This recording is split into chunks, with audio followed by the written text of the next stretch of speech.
Audio Jungle.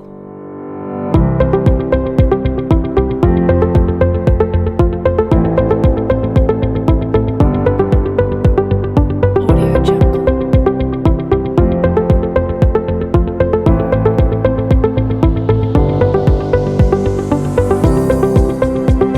Audio Jungle. Audio Jungle.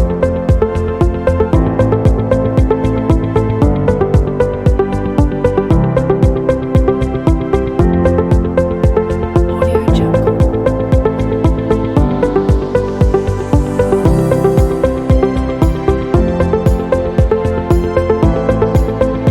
Audio Jungle. Audio Jungle. Audio Jungle.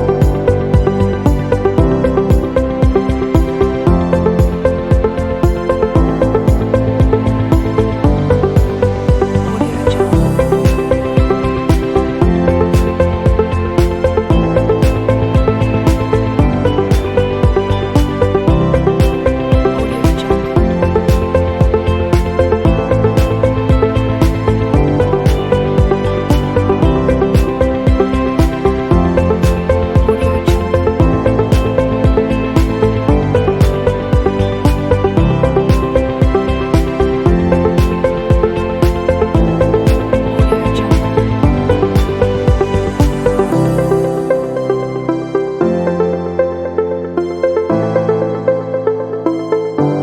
Audio Jungle.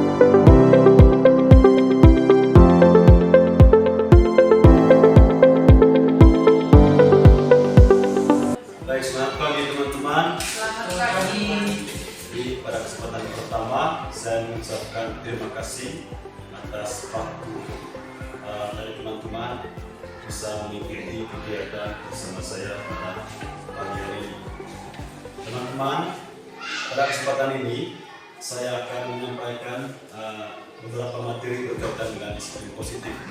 Materi ini merupakan materi aksi nyata yang akan kami unggah pada LMS nanti dalam program pendidikan guru penggerak. Karena saya masuk dalam program guru penggerak angkatan 11.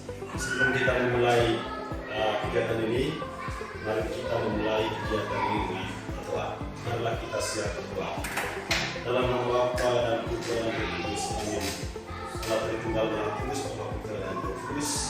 Selamat pagi kami ucapkan kepadamu. Terima kasih atas segala berkat dan rahmat yang Kau berikan kepada kami sehingga pada kesempatan ini kami bisa kembali berkumpul di tempat ini memulai aktivitas kami, khususnya pada kesempatan ini kami bisa memulai kegiatan kami dalam diseminasi budaya positif yang dibawakan oleh saya sendiri. Semoga rahmat-Mu dapat menuntun kami sehingga kegiatan ini dapat berjalan dengan baik dan bisa membuahkan hasil yang berguna bagi kami, para pendidik, bagi sekolah kami. Semua doa ini kami berdoa dalam nama Kristus Tuhan kami. Amin. Dalam nama Bapa dan Putra dan Roh Kudus. Baik, teman-teman sekalian, jadi pada kesempatan ini seperti yang sudah disampaikan tadi Bapak, kita akan memperoleh informasi atau mencoba mempelajari apa yang sudah kami lakukan dari pendidikan guru penggerak. Kami mencoba untuk mengimbasnya kepada teman-teman. Semoga apa yang kita dapatkan hari ini sekitar dapat bermanfaat bagi lingkungan pendidikan kita di desa ini. Berkaitan dengan budaya positif ini, jadi seperti yang kita lihat di layar, budaya positif, apa itu budaya, apa itu positif, lalu apa kaitannya dengan filosofi pendidikan Bapak Kiai Dewantara, lalu bagaimana kita mengimbaskan budaya positif ini di lingkungan sekolah kita. Jadi budaya ini merupakan suatu kebiasaan atau cara hidup masyarakat yang diturunkan secara turun-temurun. Kemudian positif ini merupakan hal-hal baik atau hal yang bukan berarti negatif yang memiliki nilai-nilai. Jadi budaya positif ini merupakan sebuah kebiasaan baik ataupun sebuah hal-hal baik yang diturunkan. Baik, dalam budaya positif ini, mari kita melihat kira-kira apa makna dari budaya positif dalam dunia pendidikan kita.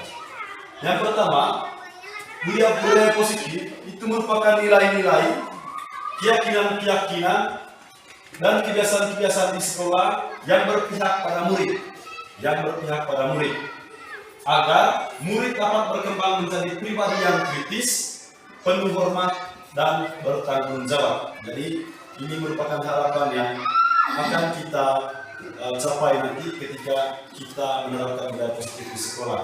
Jadi kebiasaan-kebiasaan yang berpihak pada murid tentunya, dan juga dapat mengembangkan murid menjadi pribadi yang kritis, penuh hormat dan bertanggung jawab.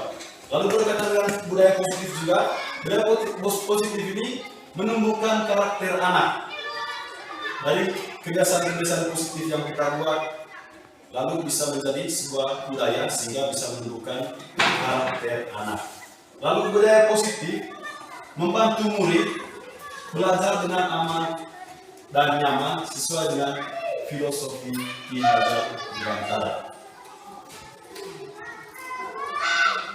Lalu filosofi pendidikan Ki Hajar Dewantara yang berkaitan dengan budaya positif. Ki Hajar Dewantara mengatakan bahwa pendidikan adalah tempat persembahyan benih-benih kebudayaan dalam masyarakat. Bapak Ki Hajar Dewantara memiliki keyakinan bahwa untuk menciptakan manusia Indonesia yang beradab, maka pendidikan menjadi salah satu kunci utama untuk mencapainya. Pendidikan dapat menjadi ruang berlatih dan bertumbuhnya nilai-nilai kemanusiaan yang diwariskan, yang dapat diteruskan atau diwariskan. Jadi seperti yang sudah kita sampaikan tadi, bahwa budaya positif ini merupakan sesuatu kebiasaan baik yang diwariskan. Pendidikan menciptakan ruang bagi murid untuk bertumbuh secara utuh agar mampu memuliakan dirinya dan orang lain atau merdeka secara batin, dan juga menjadi mandiri atau merdeka secara lahiriah. Kekuatan diri atau kodrat yang dimiliki menuntun murid menjadi cakap mengatur hidupnya dengan tanpa terperintah orang lain. Jadi kekuatan diri murid atau kodrat alam dan juga kodrat zaman itu bisa menuntun murid menjadi cakap mengatur hidupnya dengan tanpa terperintah orang lain. Kodrat alam itu sesuatu yang ada pada diri murid ataupun lingkungan belajar murid, seperti bakat minat murid. Kemudian kodrat zaman misalnya itu pengembangan teknologi.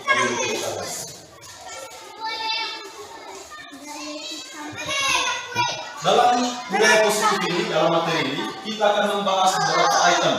Yang pertama, perubahan paradigma belajar. Kemudian, disiplin positif. Kemudian, motivasi perilaku manusia. Kemudian, kebutuhan dasar. Kemudian, posisi kontrol restitusi. Kemudian, keyakinan kelas. Dan segitiga restitusi.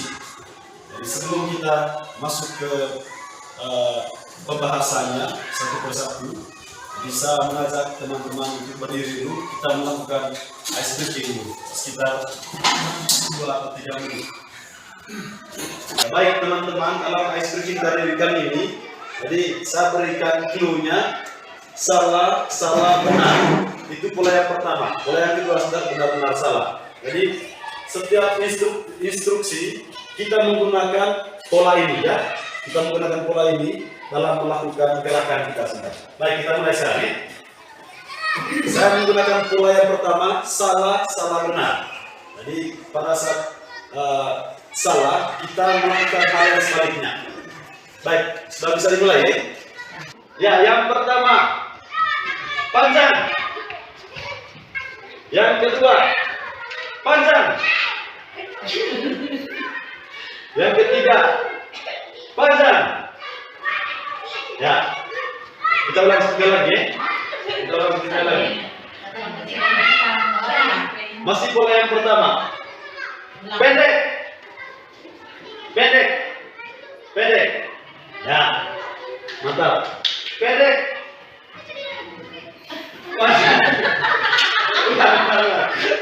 Ulang. Pola pertama masih pola pertama. Ya, masih pola pertama. Pendek, panjang. panjang. Benar. Kalau itu tepat kan? Kalau itu tepat. Ulang. Siap. Siap.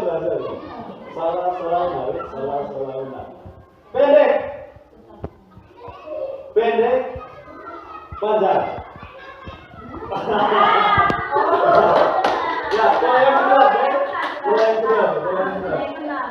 yang kedua. Benar salah. Kalau kita ada 3 instruksi sudah, tetap kita lakukan seperti pola ini, benar salah. Yang pertama, pendek, panjang.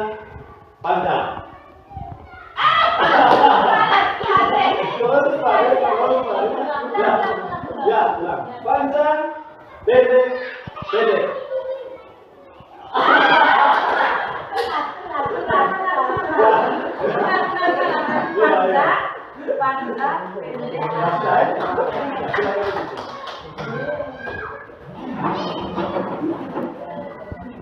Dari teman-teman, ice breaking ini juga kita bisa gunakan dalam kelas supaya kita bisa mengetahui atau kita bisa mengembalikan konsentrasi anak. Baik teman-teman, sebelum kita masuk ke materinya, jadi kita lagi-lagi membuat permainan dulu. Jadi, nama permainannya cobalah buka. Jadi Anda adalah A, tugas Anda adalah mengepalkan salah satu tangan Anda. Coba Anda bayangkan bahwa Anda menyimpan sesuatu yang sangat berharga di dalam kepalan tangan Anda. Anda perlu menjaga benda tersebut sekuat tenaga Anda, karena begitu pentingnya untuk kehidupan Anda. Jadi tugas rekan Anda, B, adalah mencoba dengan segala cara untuk membuka kepalan tangan Anda. Teman Anda, B, boleh membujuk, atau menghardik, atau mengintimidasi, atau memarahi, atau menggoda, atau menggelitik, bahkan menawari Anda uang agar Anda bersedia membuka kepala tangan Anda. Jadi coba mulai kita lakukan permainan ini. Jadi seperti yang diinstruksikan tadi bahwa satu orang itu sebagai A, satu orang sebagai B. Satu orang itu bertugas untuk orang A. Si A ini dia mengepalkan tangannya dan dia membuka atau tetap mempertahankan kepalanya tersebut tergantung apa yang sedang dia simpan di dalam tangan tersebut. Jadi seperti yang disebutkan tadi bahwa dalam kepalan tangan tersebut ada sesuatu yang sangat berharga. Nah, mulai sekarang kita coba untuk mengepalkan tangan. Kita atur dulu siapa yang sebagai si A, siapa yang sebagai si B. Satu orang sebagai si A mengepalkan tangan, lalu si B mencoba untuk membuka, baik itu dengan cara membujuk, menghalik, ataupun mengintimidasi, ataupun cara-cara lain yang berusaha untuk menggoda si A ini supaya bisa membuka kepala tangannya. Ya, saya berikan waktu 1 menit.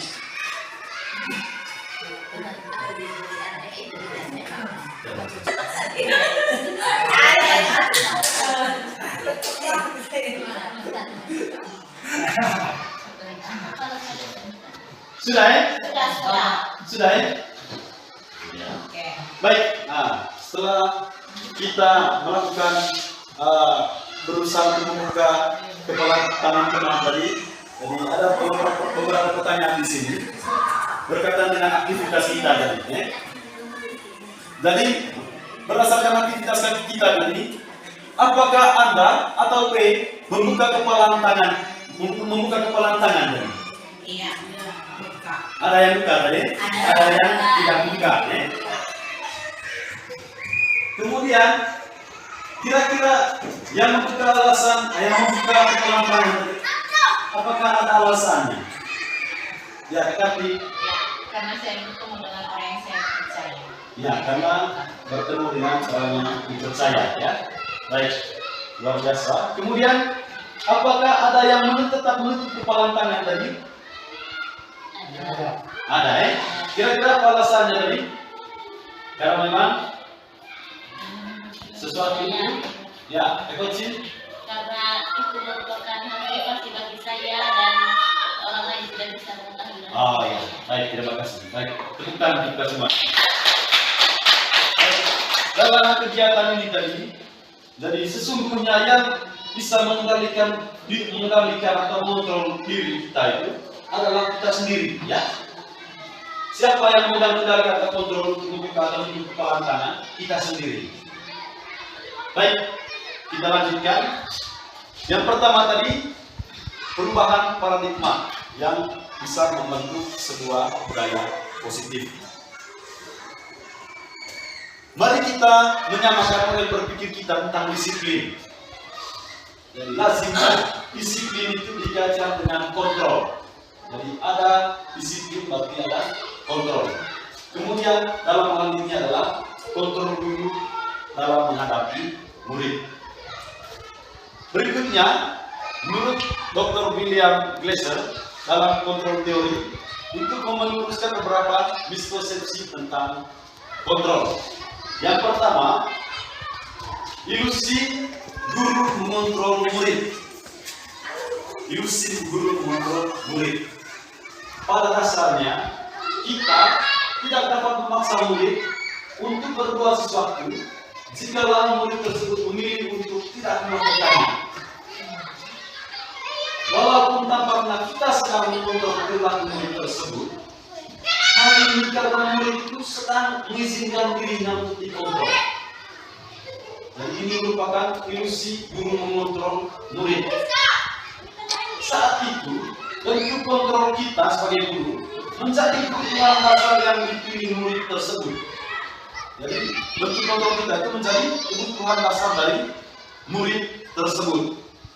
Teori kontrol menyatakan bahwa semua perilaku itu memiliki tujuan, bahkan terhadap perilaku yang tidak disukai. Jadi, teori kontrol itu mengatakan bahwa semua perilaku memiliki tujuan, bahkan terhadap perilaku yang tidak disukai. Kemudian, ilusi yang kedua, bahwa semua penguatan positif, efektif, dan bermanfaat. Penguatan positif atau rujukan itu merupakan bentuk-bentuk kontrol.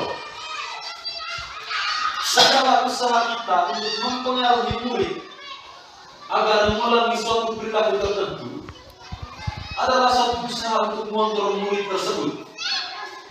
Dalam jangka waktu tertentu, kemungkinan murid tersebut akan menyadarinya dan mencoba untuk menolak rujukan kita. Atau bisa jadi, murid tersebut menjadi tergantung pada pendapat sang guru untuk berusaha. Jadi itu merupakan ilusi dalam teori tadi, menurut Dr. William Glasser, ilusi bahwa semua penguatan positif itu efektif dan bermanfaat. Kemudian yang ketiga, ilusi bahwa kritik dan membuat orang merasa bersalah tanpa menguatkan karakter. Menggunakan kritik dan rasa bersalah untuk mengontrol murid menuju pada identitas gagal. Jadi kita tidak sadar bahwa mengkritik itu merupakan cara kita membawa murid pada suatu identitas yang baru, yaitu identitas yang gagal. Murid merasa buruk tentang dirinya sendiri. Murid merasa buruk tentang dirinya sendiri, sehingga mereka mengembangkan dialog diri yang negatif. Itu karena sudah ada stigma bagaimana murid itu pada saat identitas gagal. Kemudian ilusi bahwa orang dewasa memiliki hak untuk memaksa. Jadi ini juga merupakan ilusi kita bahwa orang dewasa itu memiliki hak untuk memaksa. Jadi menurut Dr. William Glasser, banyak orang dewasa yang percaya bahwa orang dewasa itu memiliki tanggung jawab untuk membuat murid-muridnya berbuat hal-hal tertentu. Apapun yang dilakukan dapat diterima selama ada sebuah kemajuan berdasarkan sebuah ukuran kinerja. Itu ilusi bahwa orang dewasa memiliki hak untuk memaksa. Jadi di sini saya tampilkan ada teori stimulus respon dan juga teori kontrol, pandangan tentang dunia. Jadi di sini pada stimulus respon. Jadi di situ realitas atau kebutuhan kita sama. Sedangkan teori kontrol itu mengatakan bahwa kebutuhan kita berbeda. Kemudian semua orang melihat hal yang sama. Tapi pada teori kontrol, setiap orang memiliki gambaran berbeda.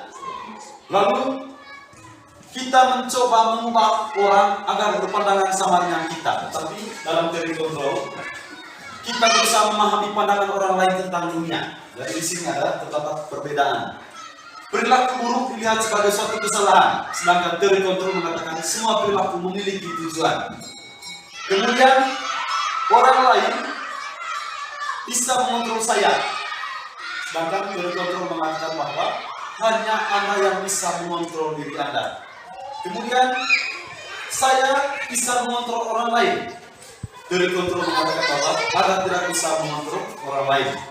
Pemaksaan ada pada saat bujukan gagal. Sedangkan teori kontrol mengatakan kolaborasi dan posisi menciptakan pilihan-pilihan baru.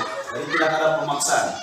Yang terakhir, model berpikir pada stimulus respon itu menang atau kalah. Sedangkan pada teori kontrol, model berpikir menang dan menang. Kemudian yang kedua, tentang disiplin positif. Disiplin positif adalah disiplin diri, yaitu mempelajari bagaimana cara mengontrol diri dan bagaimana cara menguasai diri untuk memilih tindakan yang mengacu pada nilai-nilai yang dihargai agar tercapainya tujuan mulia yang diinginkan.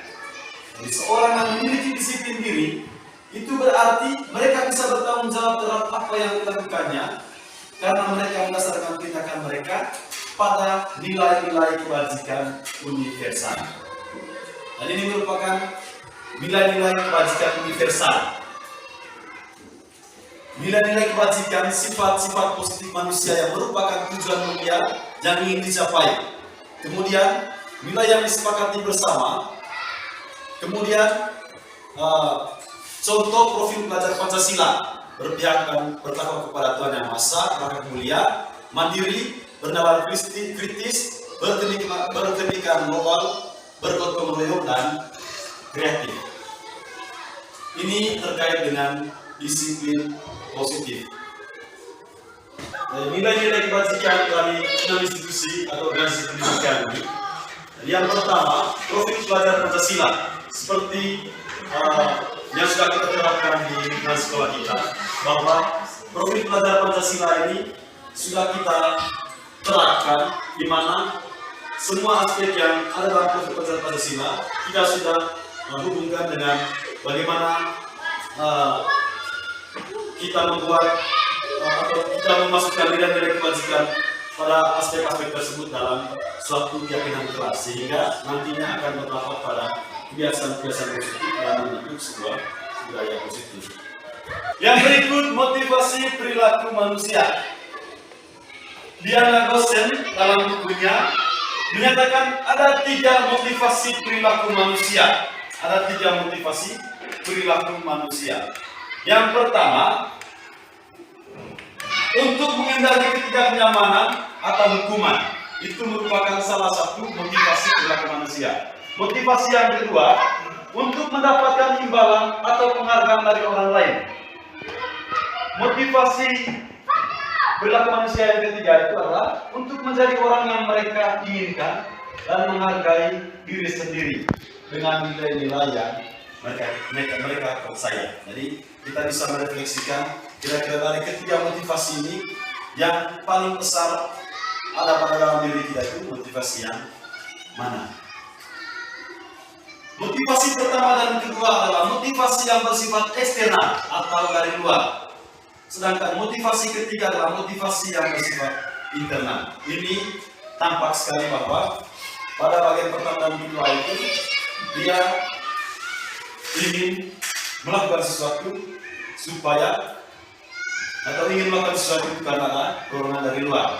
Sedangkan pada motivasi yang ketiga ini adalah memang motivasinya itu berasal dari dalam diri atau internal.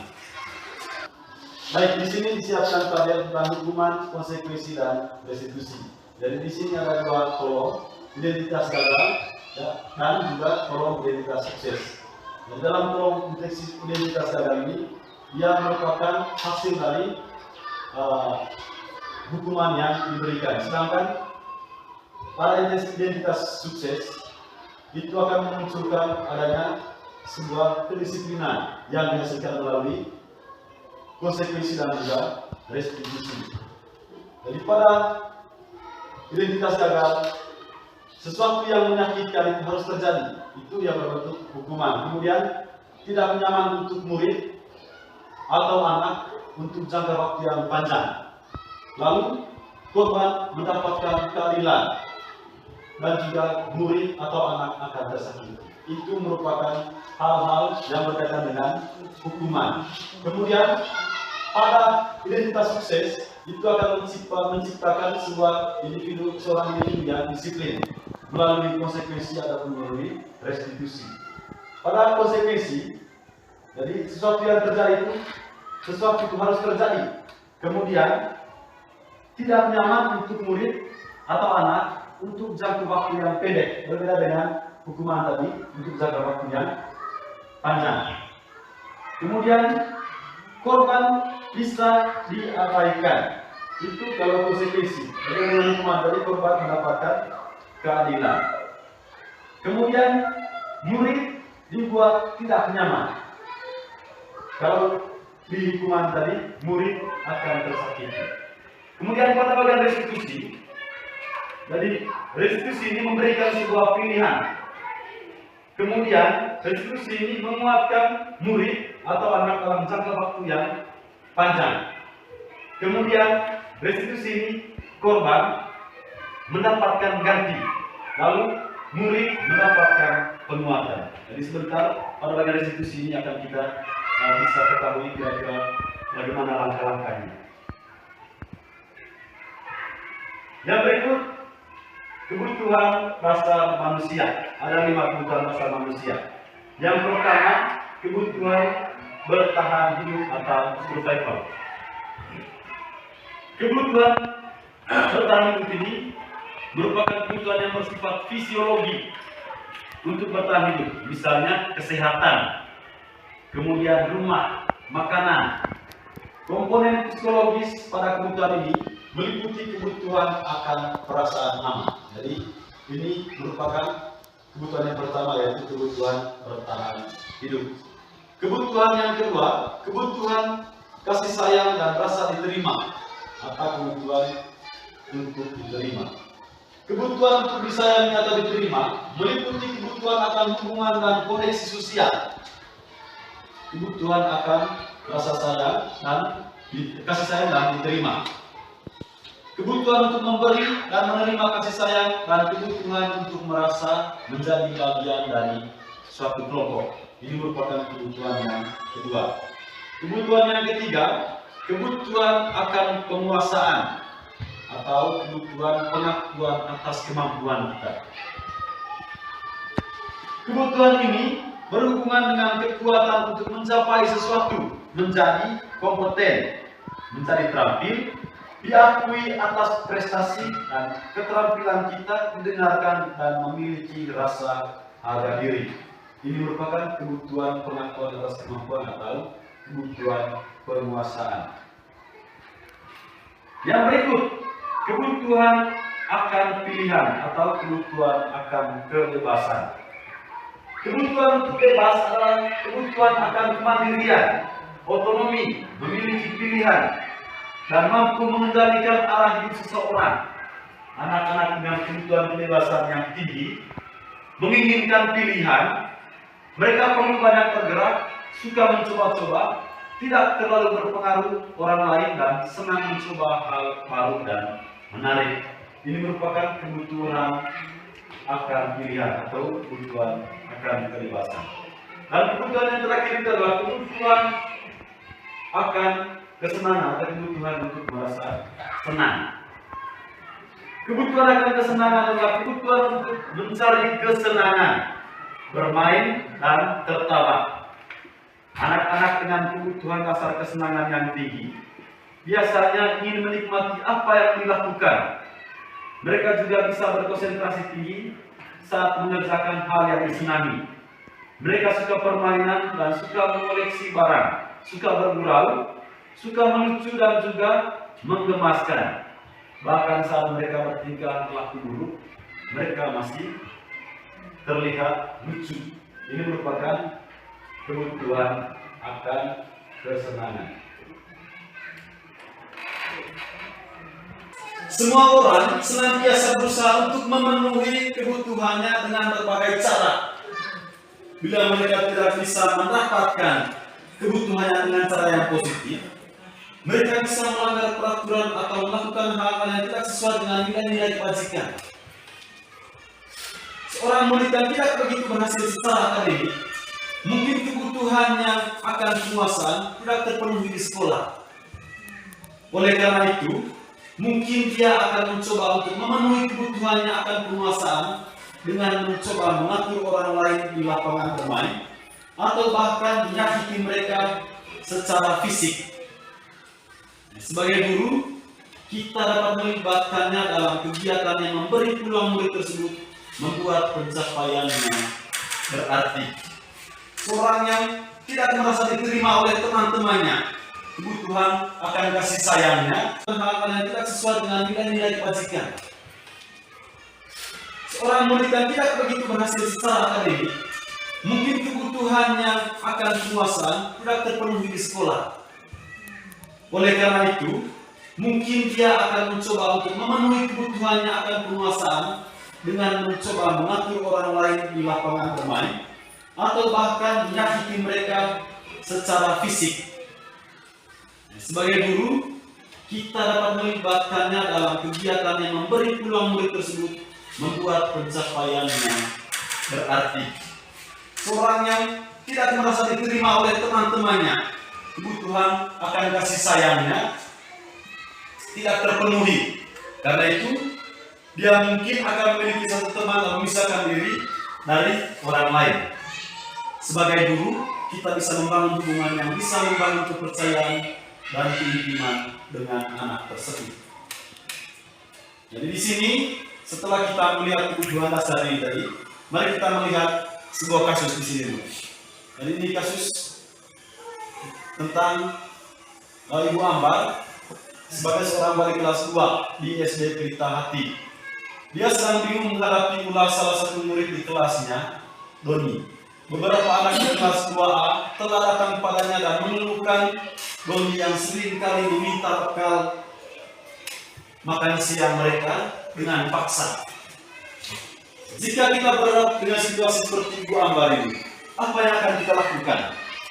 Kemudian menurut teman-teman, kira-kira apa tersebut? Dari ini berkaitan dengan 5 kebutuhan dasar yang sudah kita dengarkan tadi bersama-sama. Jadi kebutuhan dasar Doni atau alasan Doni melakukan hal tersebut adalah untuk memenuhi kebutuhan dasarnya itu, yaitu kebutuhan dasar untuk bertahan hidup. Kemudian berikutnya posisi kontrol restitusi. Tadi restitusi ini merupakan sebuah cara menanamkan disiplin positif pada murid. Cara menanamkan disiplin positif pada murid. Restitusi adalah proses menciptakan kondisi bagi murid untuk memperbaiki kesalahan mereka, sehingga mereka bisa kembali pada kelompok mereka dengan karakter yang lebih kuat. Restitusi juga adalah proses kolaboratif yang mengajarkan murid untuk mencari solusi untuk masalah dan membantu murid berpikir tentang orang seperti apa yang mereka inginkan dan bagaimana mereka harus memperlakukan orang lain. Jadi itu merupakan pengertian restitusi. Di restitusi ini kita berupaya untuk memperbaiki kesalahan dan bisa mengembalikan murid kita yang bermasalah ini kepada kelompoknya dengan karakter yang lebih kuat. Jadi proses kolaborasi ini sangat penting, di mana guru mengarahkan murid untuk bisa menemukan kembali atau menemukan sendiri solusi atas permasalahannya. Tidak mesti kok.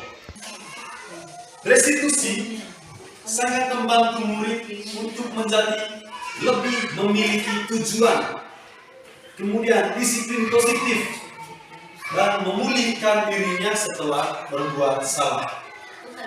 Penekanannya bukanlah pada bagaimana berperilaku untuk menyenangkan orang lain atau menghindari ketidaknyamanan, tapi tujuannya adalah menjadi orang yang menghargai nilai-nilai kebajikan yang mereka percayai.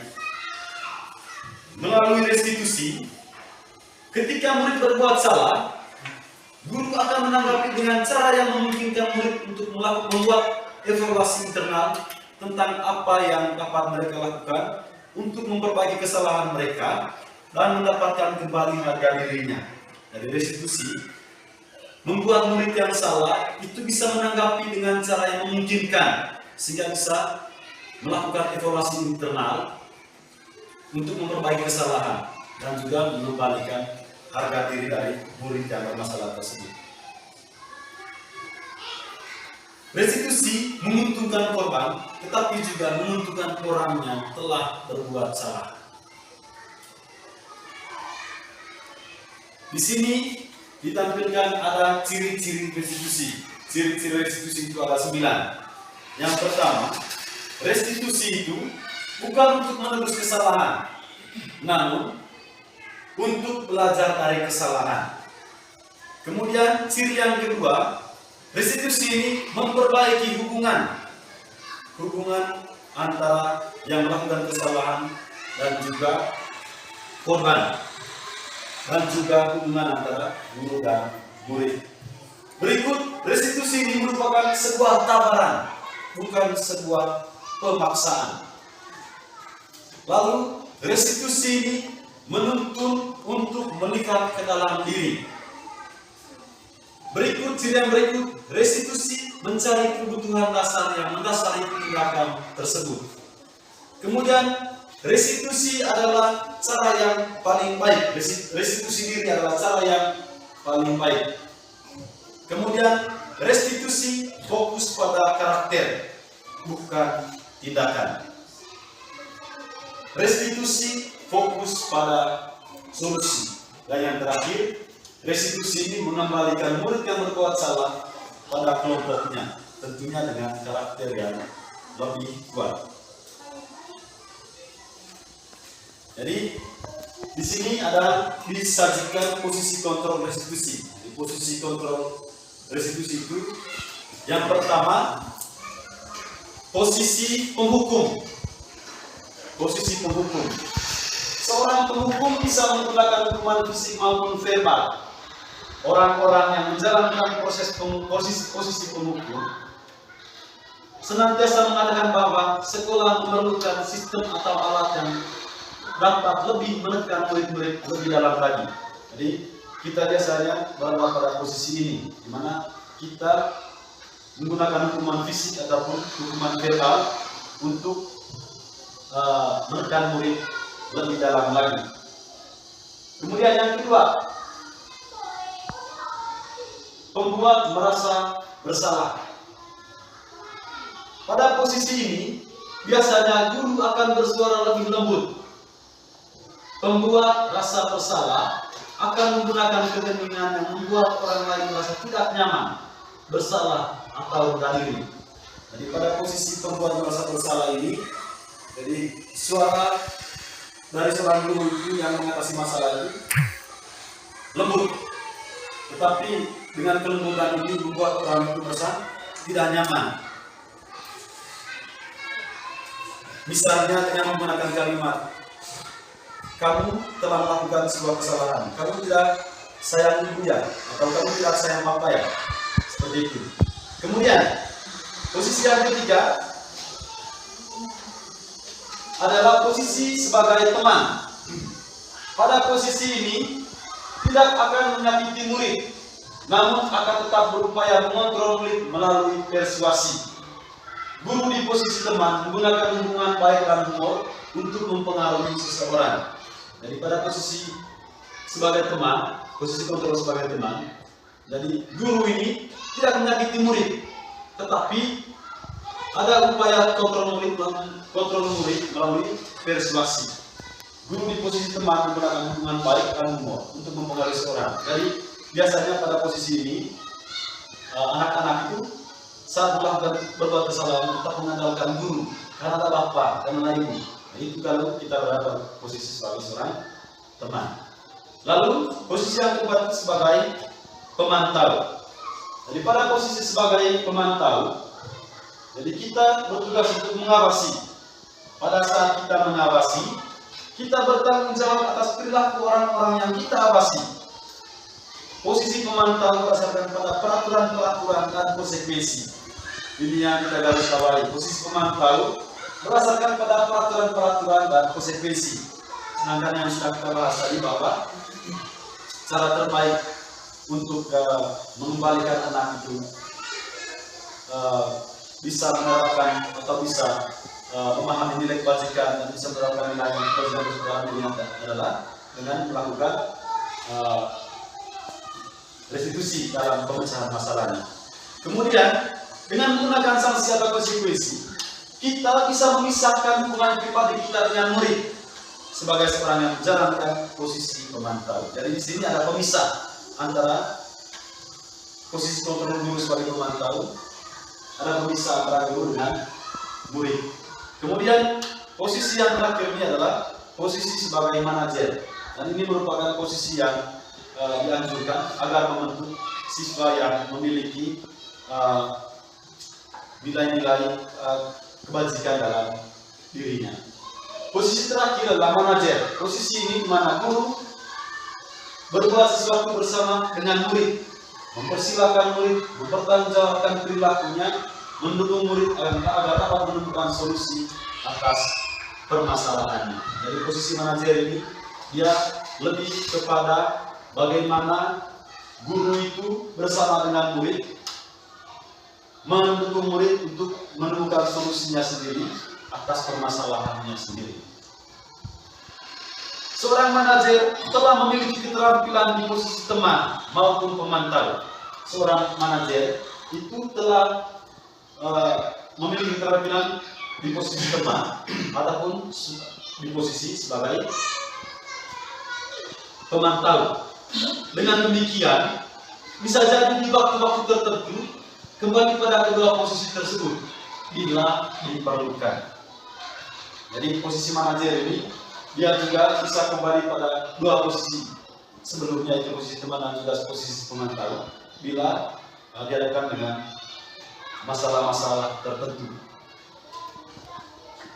Namun bila kita menginginkan murid-murid kita menjadi manusia yang merdeka, mandiri dan bertanggung jawab, maka kita perlu mengacu kepada restitusi yang menjadikan murid kita yang menjadikan murid kita menjadi manajer bagi dirinya sendiri. Di manajer, murid diajak untuk menganalisis kebutuhan dirinya maupun kebutuhan orang lain. Di sini penekanannya bukan pada kemampuan untuk membuat konsekuensi, namun juga bisa berkolaborasi untuk bagaimana memperbaiki kesalahan yang ada.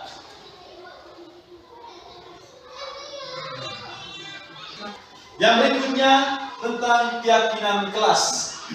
Jadi pada keyakinan kelas ini yang sudah kita terapkan dalam kelas kita masing-masing, tentunya kita membuat keyakinan kelas itu dengan mendasari pada nilai-nilai kebajikan.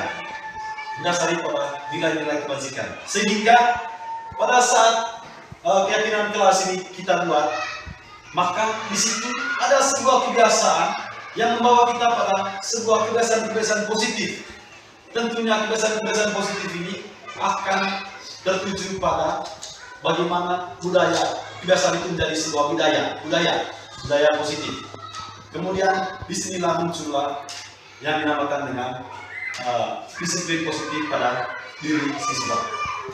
Pentingnya memiliki keyakinan kelas atau keyakinan sekolah sebagai fondasi dan arah tujuan sebuah sekolah atau kelas yang menjadi landasan dalam memecahkan konflik atau permasalahan di dalam sekolah atau kelas. Seorang akan lebih tergerak dan bersemangat untuk menjalankan keyakinannya daripada hanya sekedar mengikuti serangkaian peraturan tertulis tanpa makna. Murid-murid pun demikian. Mereka perlu mendengarkan dan memahami arti sesungguhnya tentang peraturan-peraturan yang diberikan. Apa nilai-nilai kebajikan balik peraturan tersebut? Apa tujuan utamanya? Dan menjadi tidak tertarik agar takut sehingga hanya sekedar mengikuti serangkaian peraturan-peraturan yang mengatur mereka tanpa memahami tujuan mulia. Jadi keyakinan kelas itu biasanya dia dikembangkan dari peraturan-peraturan kelas yang sering kita buat di kelas. Jadi bedanya, kalau peraturan kelas itu tidak banyak mengandung kalimat yang positif dalam setiap poin-poinnya.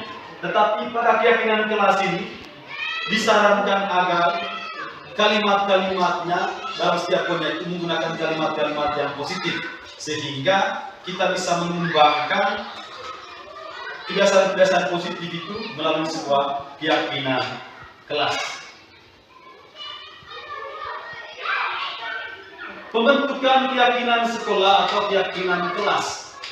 Keyakinan kelas bersifat lebih abstrak daripada peraturan yang lebih rinci dan konkret. Ini merupakan satu ciri dari keyakinan sekolah atau keyakinan kelas. Kemudian keyakinan kelas berupa pernyataan-pernyataan universal. Kemudian pernyataan keyakinan kelas senantiasa dibuat dalam bentuk positif ataupun dalam bentuk kalimat-kalimat yang positif. Misalnya, jangan ribut dalam kelas.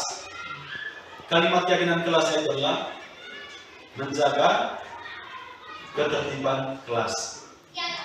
Kemudian, keyakinan kelas hendaknya tidak terlalu banyak sehingga mudah diingat dan dipahami oleh semua warga kelas. Ini juga yang penting, bahwa keyakinan kelas itu jangan terlalu banyak supaya siswa itu tidak susah untuk mengingatnya. Lalu, keyakinan kelas sebaiknya sesuatu yang dapat diterapkan di lingkungan tersebut. Semua warga kelas hendaknya ikut berkontribusi dalam pembuatan keyakinan kelas lewat kegiatan surat pendapat. Seperti yang sering kita buat dalam kelas kita, bagaimana kita membentuk keyakinan kelas dengan melibatkan semua warga kelas sehingga terbentuknya sebuah kegiatan surat pendapat yang tentunya memiliki nilai kolaboratif. Kemudian bersedia meninjau kembali keyakinan kelas dari waktu ke waktu. Jadi kita juga perlu untuk mengevaluasi atau juga bisa merefleksikan kira-kira apakah keyakinan kelas ini sudah dijalankan dengan baik ataupun juga bagaimana keyakinan kelas ini diterapkan sudah sesuai atau belum. Kemudian yang berikut tentang segitiga restitusi. Restitusi ini sebagai salah satu cara menanamkan disiplin positif pada murid sebagai bagian dari budaya positif di sekolah. Jadi restitusi ini sebagai cara untuk menanamkan disiplin positif pada murid sebagai bagian dari budaya positif di sekolah. Penerapan restitusi melalui 3 tahap atau segitiga restitusi yang didasarkan pada prinsip-prinsip utama dari teori kontrol. Jadi penerapan restitusi ini didasarkan pada prinsip utama dari teori kontrol. Ada 3 langkah. Yang pertama, menstabilkan identitas. Pada tahap menstabilkan identitas ini, jadi kita semua melakukan hal yang terbaik yang bisa menurut teori kontrolnya, kita semua akan melakukan hal terbaik yang bisa kita lakukan Kemudian langkah kedua, validasi tindakan yang salah, dan langkah yang ketiga, menanyakan keyakinan. Pada langkah yang pertama, menstabilkan identitas. Di sini tugas kita adalah bagaimana kita mengembalikan identitas siswa yang gagal menjadi identitas yang berhasil. Misalnya dengan mengatakan kalimat, bukan cuma IT yang berbuat salah, kami juga pernah berbuat salah. Atau semua orang itu pernah berbuat salah, sehingga anak itu bisa dikembalikan identitasnya menjadi identitas berhasil atau sukses. Kemudian validasi tindakan yang salah. Validasi tindakan yang salah ini mengacu pada bagaimana tindakan-tindakan tersebut yang keluar dari nilai-nilai kebajikan atau keyakinan-keyakinan kelas yang sudah kita terapkan di dalam kelas. Kemudian yang ketiga, menanyakan keyakinan. Misalnya menanyakan keyakinan ini, kira-kira dari masalah yang dikuasai siswa itu apa keyakinan kelas yang dilanggarnya. Kemudian dari keyakinan kelas itu kira-kira bagaimana sikapnya dalam menerapkan keyakinan kelas tersebut. Jadi seperti di sini ada 3 langkah dalam melakukan restitusi, yaitu menstabilkan identitas, memvalidasi tindakan yang salah, dan juga menanyakan keyakinan. Jadi ini merupakan segitiga restitusi, menstabilkan identitas, kemudian di bagian kedua validasi tindakan yang salah, kemudian bagian ketiga menanyakan keyakinan.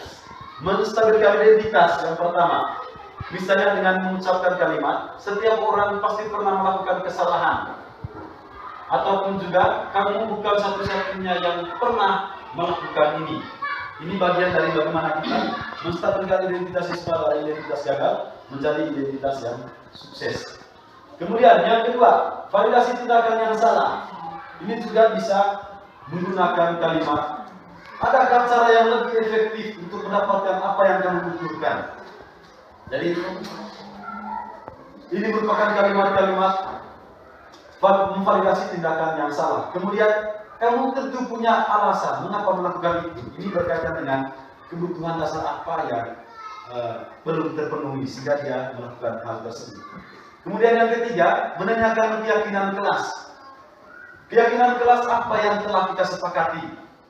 Lalu kamu ingin menjadi orang seperti apa? Ataupun juga bagaimana penerapan yang seharusnya dari keyakinan kelas yang kamu langgar. Seperti itu. Kemudian siswa juga kita arahkan untuk bisa menemukan kembali kira-kira bagaimana solusi dari dia sendiri untuk masalah yang sedang dia hadapi.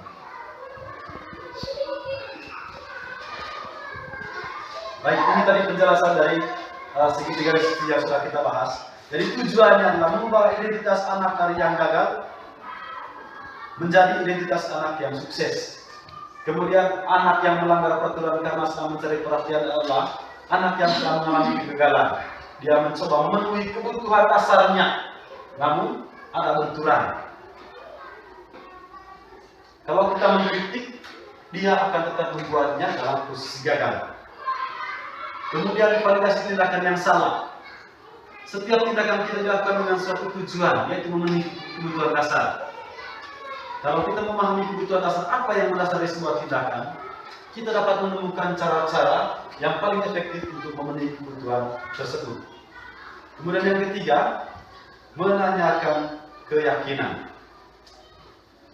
Jadi dalam teori kontrol menyatakan bahwa kita pada dasarnya termotivasi secara internal ketika identitas sukses telah dicapai, langkah 1, dan tingkah laku yang salah telah divalidasi pada langkah 2, maka anak akan siap untuk dihubungkan dengan nilai-nilai yang dia percaya dan berpindah menjadi orang yang dia ingin. Berkaitan dengan restitusi ini, jadi saya juga telah melakukan kegiatan restitusi di sekolah pada saat itu. Jadi ada anak yang sering terlambat, Vesco, dan juga anak yang sering tidur di dalam kelas. Jadi saya sudah mengupload video tersebut ke dalam channel YouTube saya. Dan ini merupakan hasilnya. Mari kita lihat bersama-sama.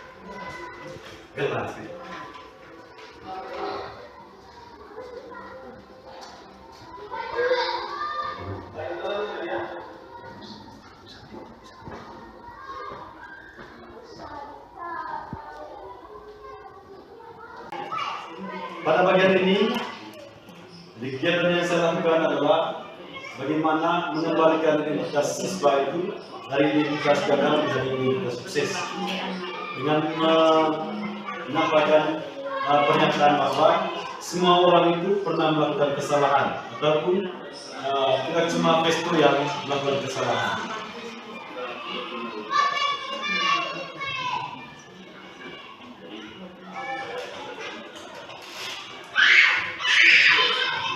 Kemudian pada tahap ini saya melakukan memvalidasi tindakan yang salah. Jadi saya menyatakan atau saya mengamati kebutuhan dasar apa yang belum terpenuhi sehingga Festo sering terlambat ke sekolah.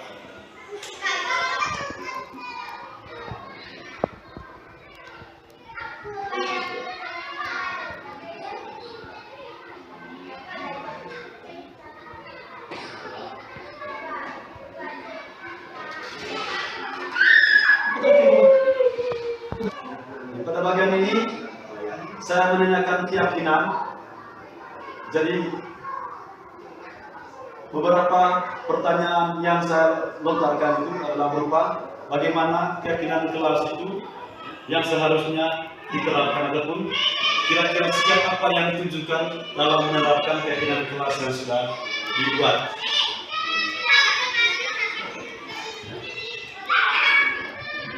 Lalu pada bagian terakhir ini saya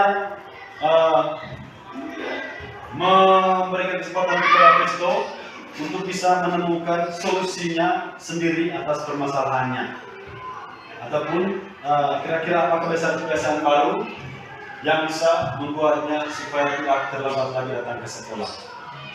Ini untuk kasus yang pertama. Kemudian pada kasus yang kedua, murid tidur di kelas saat jam pelajaran.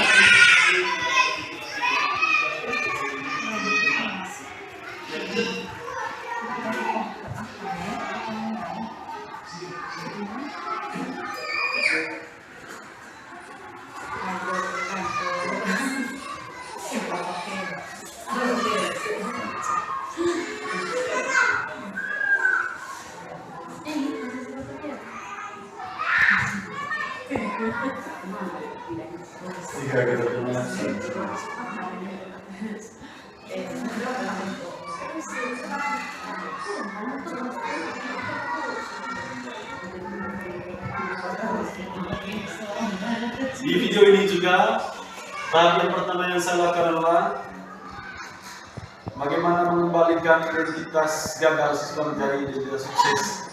Pertanyaannya hampir sama dengan kasus yang pertama.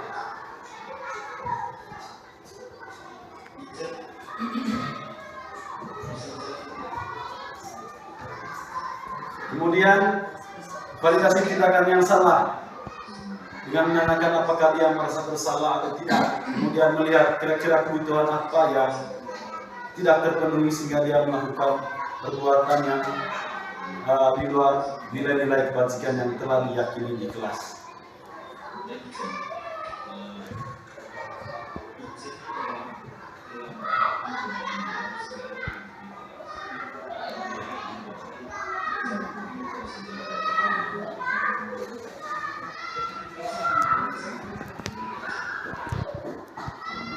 Kemudian pada bagian ketiga atau pada tahap yang ketiga menanyakan keyakinan.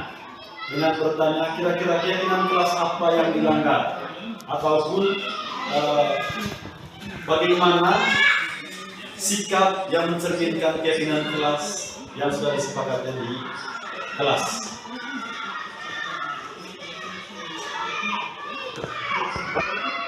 Saya bersama-sama dengan Islam yang bermasalah ini tadi, yang sering dalam kelas, mencari solusi untuk masalah yang dihadapi.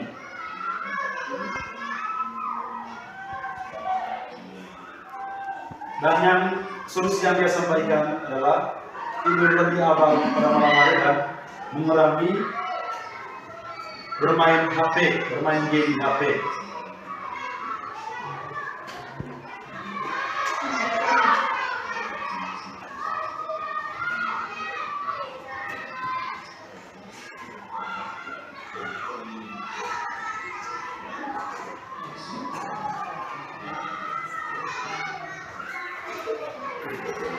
Baik, ini merupakan bagaimana saya menerapkan restitusi di sekolah atau di kelas untuk bisa mengembalikan siswa yang bermasalah itu kembali pada kelompoknya dengan karakter yang lebih kuat. Baik, pada bagian terakhir ini saya ingin menunjukkan bahwa budaya positif yang ada di sekolah itu dia saling keterkaitan antara nilai-nilai kebajikan yang sudah kita terapkan atau yang kita yakini melalui keyakinan kelas dan juga akan menjadi sebuah kebiasaan positif ketika kita selalu menerapkan keyakinan kelas itu, maka akan membentuk sebuah kebiasaan positif sehingga membentuk sebuah budaya positif sehingga akan muncul disiplin positif pada diri siswa. Baik, pada bagian penutup kali ini mungkin ada teman-teman yang ingin menyampaikan sesuatu, ingin bertanya, saya persilahkan. Baik, kalau tidak ada, mari kita sebelum menutup dengan doa, saya mengucapkan terima kasih kepada teman-teman atas waktu, kemudian atas kesetiaannya untuk mendengarkan pemaparan saya dan juga atas dukungannya melalui kehadirannya dalam mendukung saya menjalankan pendidikan guru penggerak kami. Untuk kegiatan kita, mari kita menutupnya dengan doa. Marilah kita siap berdoa dalam nama Bapa dan Putra dan Roh Kudus. Amin.